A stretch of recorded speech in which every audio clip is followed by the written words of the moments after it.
Alors, mon nom est Salvatore Mandra, je travaille chez Mercy Ships depuis presque 2 ans maintenant. Je m'occupe du projet de l'assessment team en tant que traducteur, c'est-à-dire que je vais sur le terrain préparer des audits des hôpitaux pour préparer l'arrivée du bateau. La confrontation avec la violence, avec la mort au quotidien a un impact parfois difficile sur l'être humain, sur le corps. Le fait de partager ces expériences avec d'autres personnes qui sont dans la même situation peut nous aider à surmonter ces périodes difficiles pour retrouver l'énergie nécessaire pour repartir en mission.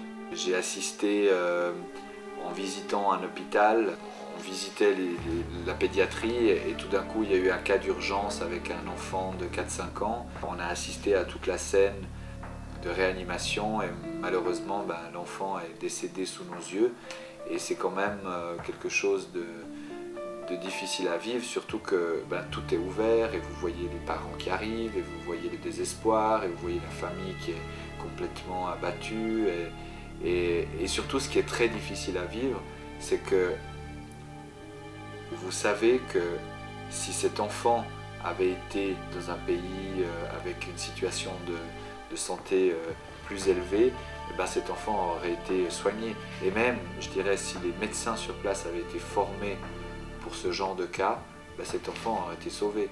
Donc c'est difficile de vivre ce genre de situation parce que vous savez que cette situation aurait pu être évitée et que finalement c'est juste une question de transfert de savoir et que s'il y avait eu ce savoir, cet enfant aurait été sauvé. Que voilà, Mercy Ships apporte aussi ce savoir aux gens et permet d'éviter ce genre de situation.